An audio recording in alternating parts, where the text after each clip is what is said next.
Right away, I want to start with a warm-up exercise. Hands at your waist. Here we go. Turn your neck. 1, 2, 3, 4, 5, 6, 7, 8, 9, 10. Stretch your neck. 1, 2, 3, 4, 5, 6, 7, 8, 9, 10. Turn your shoulders, lift them up. 1, 2, 3, 4, 5, 6, 7, 8, 9, 10. Other way. 1, 2, 3, 4, 5, 6, 7, 8, 9, 10. Expand your chest. 1, 2, 3, 4, 5, 6, 7, 8, 9, 10. Waist exercise, interlock fingers, stretch them up to the sky. 2, 3, 4, 5, 6, 7, 8, 9, 10. Airplane. 1, 2, 3, 4, 5, 6, 7, 8, 9, 10. Touch toe. 1, 2, 3, 4, 5,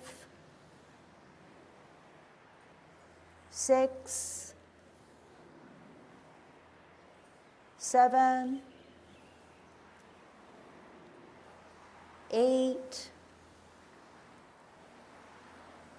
9, 10. Turn your hips.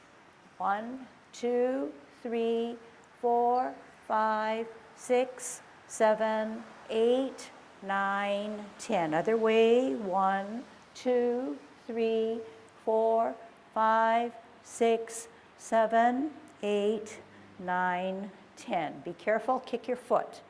1, 2, 3, 4, 5, 6, 7, 8, 9, 10. Other side. 1, 2, 3, 4, 5, 6, 7, 8, 9, 10. Kick your butt. 1, 2, 3, 4, 5, 6, 7, 8, 9, 10.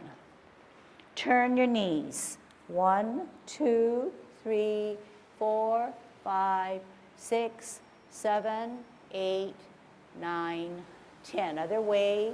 1, 2, 3, 4, 5, 6, 7, 8, 9, 10. Heisman, opening up your stance, parallel feet, cross and hold. 1, 2, 3, 4, 5, 6, 7, 8, 9, 10. Other way. 1, 2, 3, 4, 5, 6, 7, 8, 9, 10. Short one, 1, 2, 3, 4, 5. Other side, 1, 2, 3, 4, 5. Okay, good Tai Chi posture. We're going to do golden cockerel.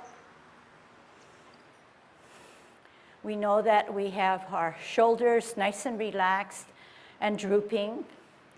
We know that our knees are relaxed also, but not bent and not upright.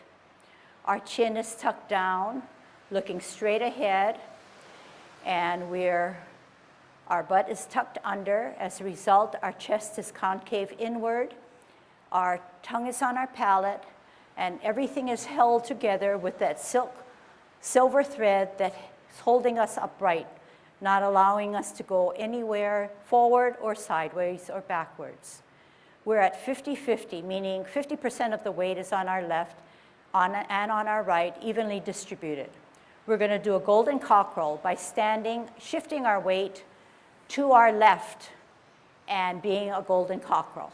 Centering the front hand, lifting up, down, using the other hand to cock, center, golden cockerel on its right, shifting your weight up, golden cockerel on its left, down, shifting your weight up, down, centering the front hand, other hand counterbalancing to the side of your thigh, up, cock, down. One more set. Center front hand, other hand cocked. Hold it as long as you can. Down. Shift your weight up, center and cock. Down. 50-50 again. We're doing kicking on our right. Kick out with our right. Right hand on the outside, right foot coming up. Kick out in line, in, down. Left foot, left hand, up, out, in, down. 50-50, then shift your weight to the left, up, kick, out, in, down. Left hand, left foot, up, kick, out, in, down. Right hand, right foot, up, kick, out, in, down. Last one. Shift your weight to the right, left hand, left foot, out, in, down. Holding our ball in a T stance. The ball is, top of your hand is at chest level. The left hand is 2 inches below your navel.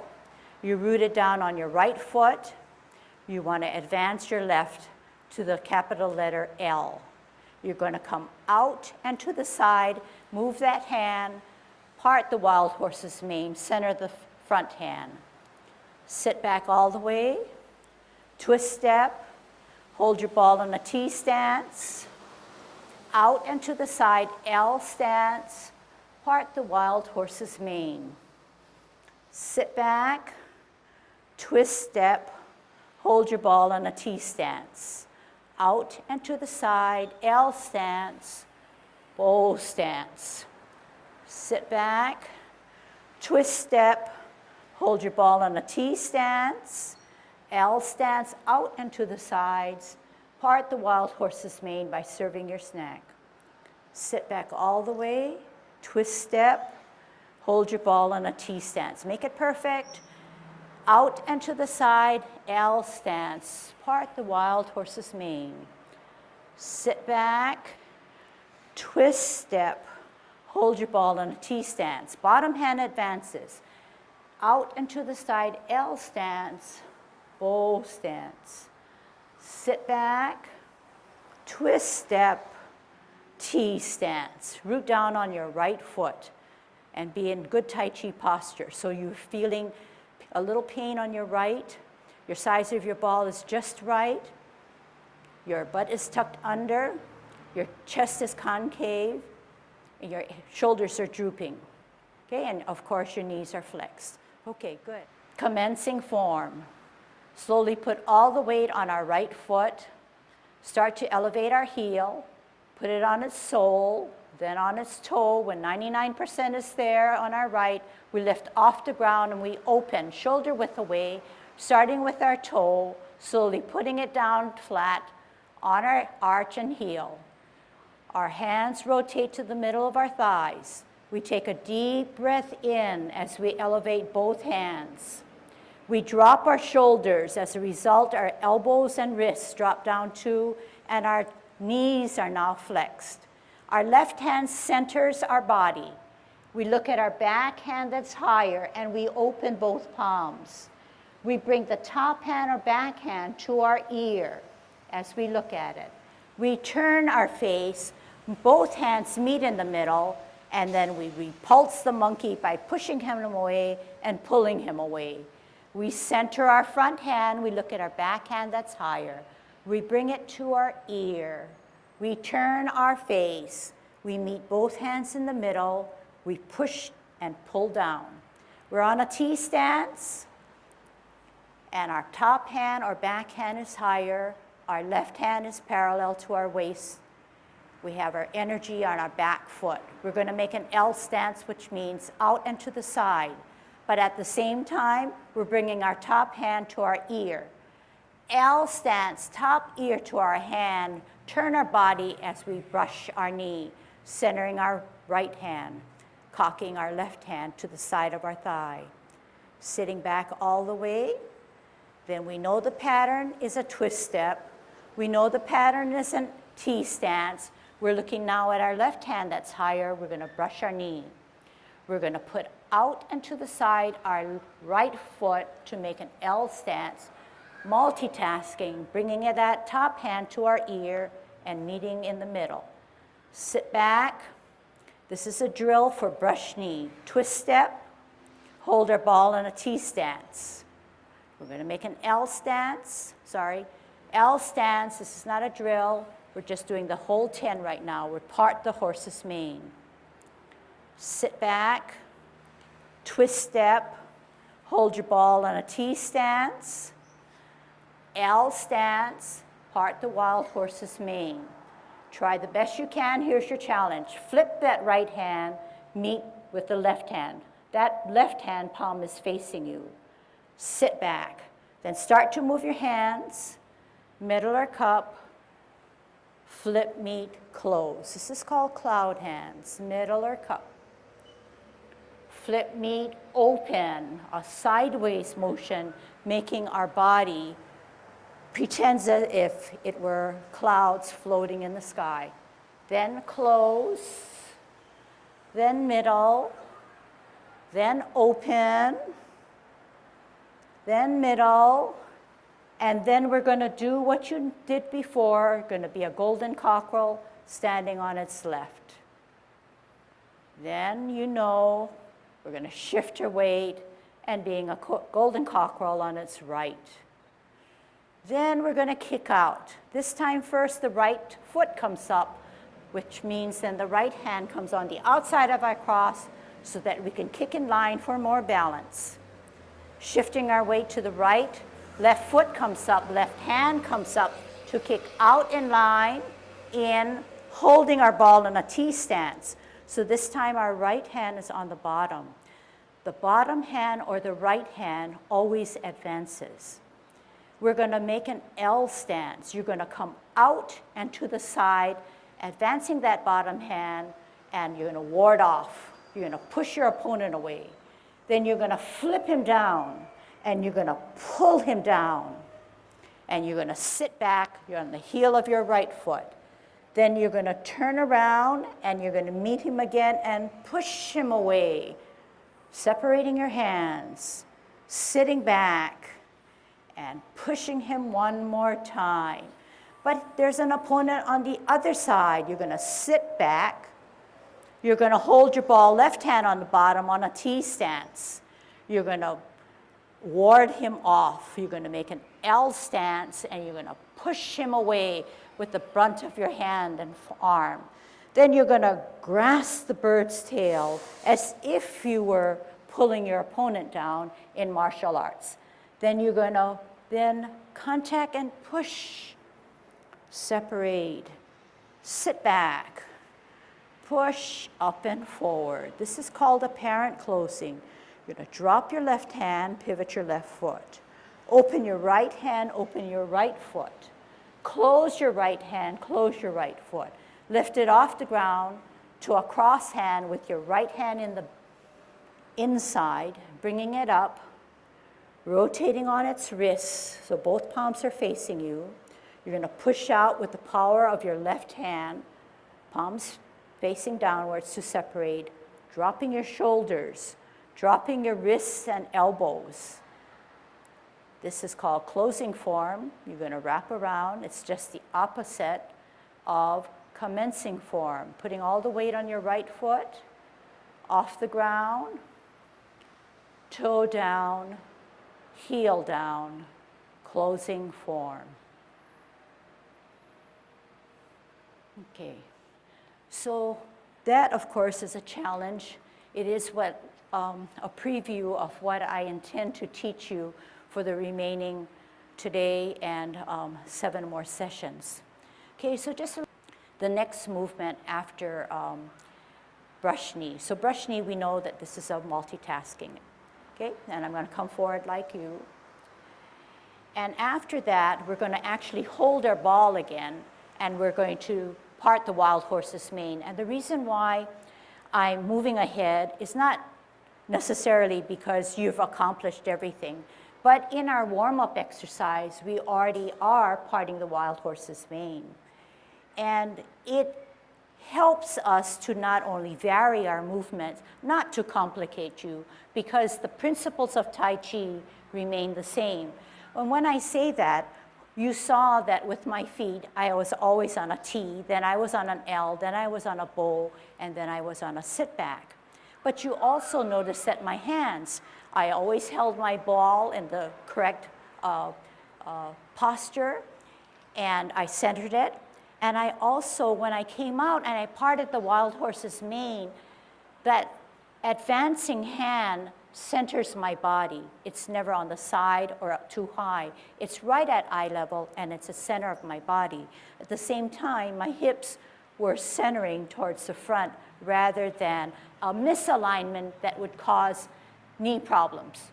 So in this case, I'm centering my hand, but my body is facing, the center of my body is not towards that hand.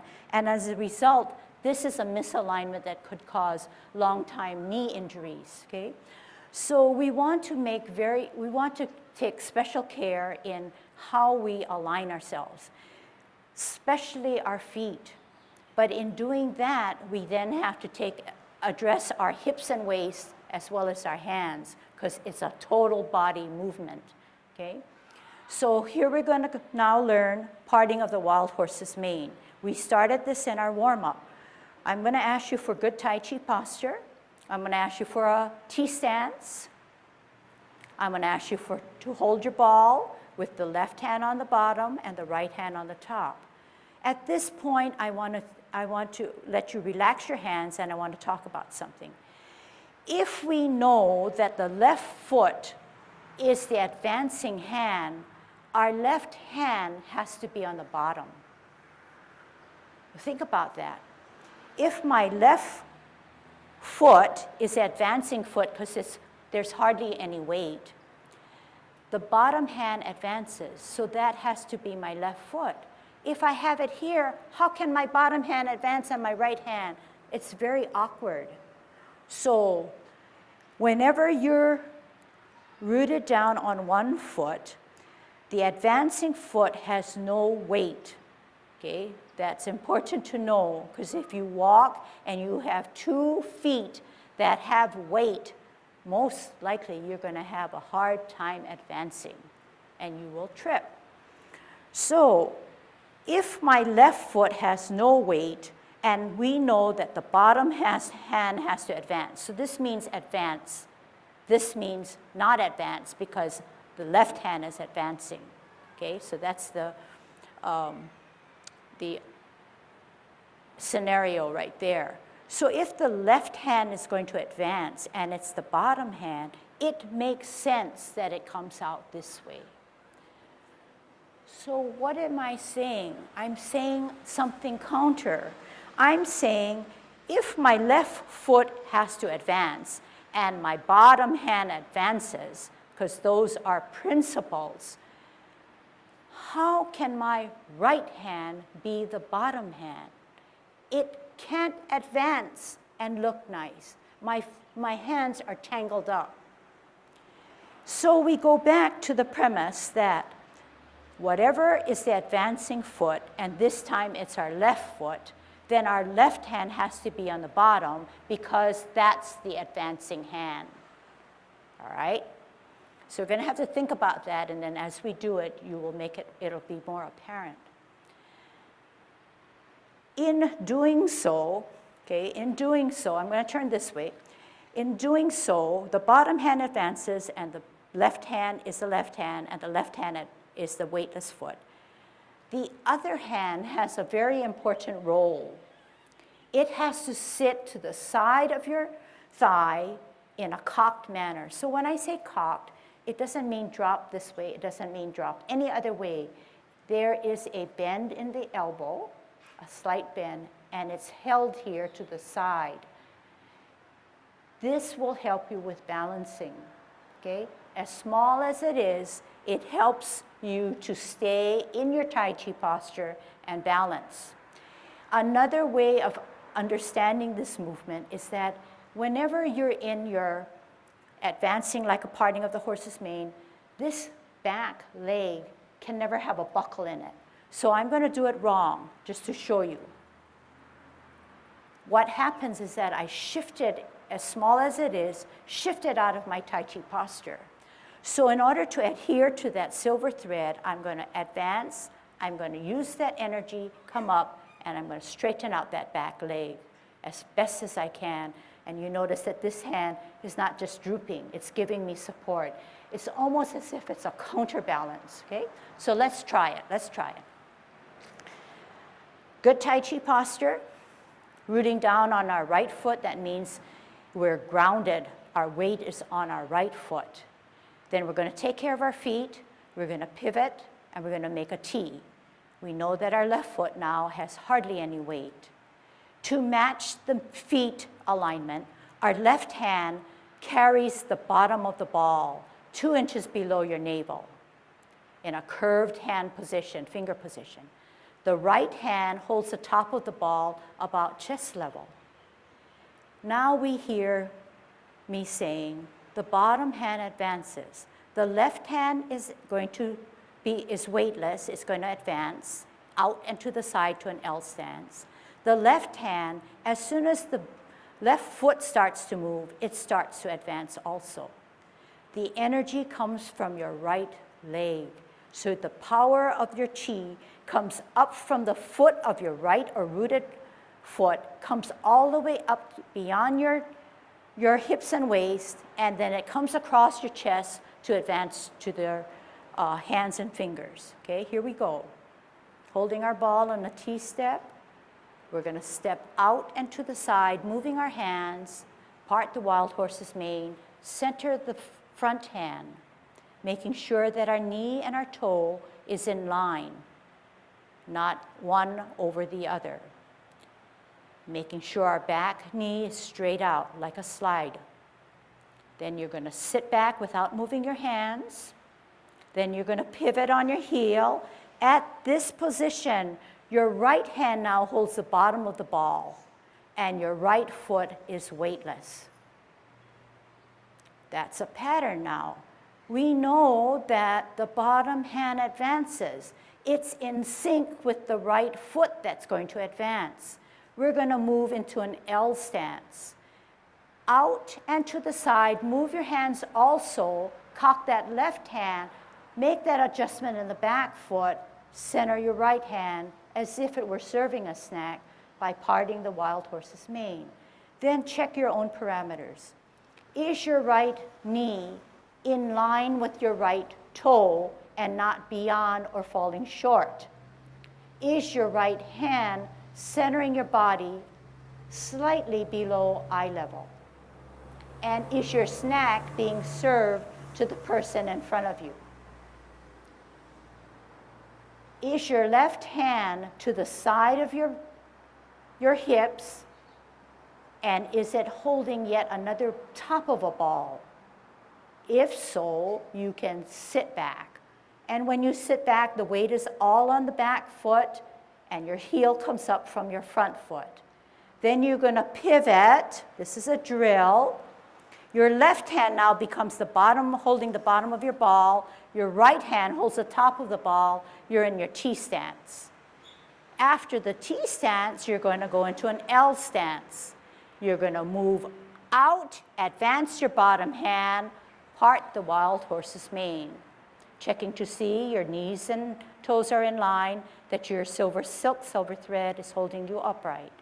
And seeing that your right hand is cocked as if it were holding the top of a ball, and the right back foot has no buckle in the knee. If so, you can sit back. Sort of like a release of energy there. Then you're going to pivot on your left foot. Your right hand now holds the bottom of the ball. Your right foot is weightless and forming the capital letter T. You're going to come out and to the side with your foot, advance the bottom hand, and serve your snack, checking for parameters. Front hand in the middle, knee and toes in line, back knee stretched out, left hand cocked to the side of your body. Hips and waist to the advanced foot, in line with that advanced foot. Then you're going to sit back. Then you're going to twist. Then your left hand becomes the bottom of the ball, left foot and the weightless foot on the tee, right hand holding the top of the ball. Left foot out and to the side, part the wild horse's mane. Sit back, twist step, right hand on the bottom, right foot on the tee, out and to the side, L stance, bow stance. Sit back, twist step, hold your ball in a T stance, out and to the side, L stance, bow stance. Sit back, twist step, hold your ball in a T stance, L stance, out and to the side, part the wild horse's mane, checking that back knee, sit back, twist step, hold your ball in a T stance. Root down. Okay.